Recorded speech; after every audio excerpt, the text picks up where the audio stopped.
Hey, Kristen Levanway, the Realtor Gal with Home Smart Real Estate, heading back down to Queen Creek today to go look at some homes. I just posted a little video blog on what's going on with short sales.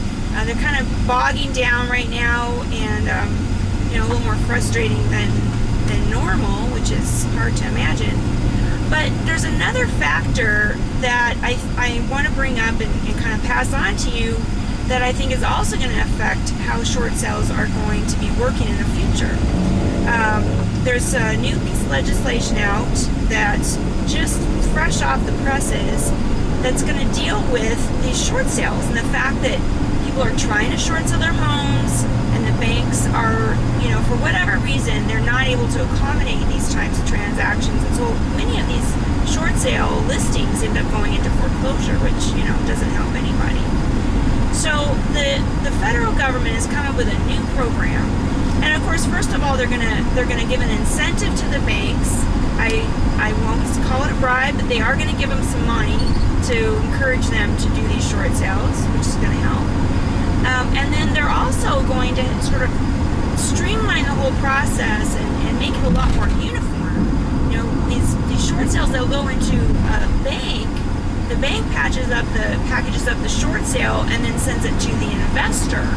And so, it goes through all these different channels and all these different formats. That slows everything down. So they're going to try and streamline it by making it a little more uniform.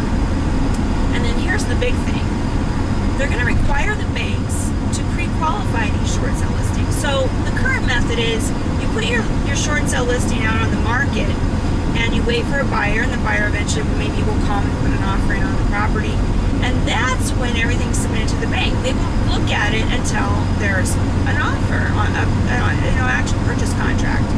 And then, of course, it takes them months to get through the approval process. By that time, the buyer's gone, and it's just a big mess. So this is this is definitely moving in the right direction to require the banks to actually pre-qualify these short sale listings by looking at the market value and saying, okay, we're going to take this much money for this short sale. So now they're going to require the buyer to put them on the market with a licensed real estate agent, and it'll go out on the market as a pre-approved short sale. And when you see those on the market now, they do sell, pretty quickly compared to the standard short sale. So I'm thinking that will definitely move things along. They're going to put a restriction of 90 days for the house to be listed, and at that time, then it sounds like the banks will not just necessarily jump into a foreclosure, but they might do a deed in lieu of foreclosure, which is, just a little like a foreclosure light, if you will. So it sounds great. We'll just have to see how it goes. I mean, as I mentioned before, there's just been a large influx of short sales into the banks, and so everything's bogging down. The banks are overstaffed or understaffed anyway with all these new programs.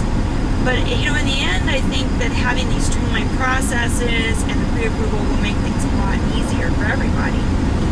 Just given the activity level here in the Phoenix area, it seems to me that the inventory will still be absorbed. There's quite a lot of demand for these, especially the lower priced homes. I can't speak to the upper end markets.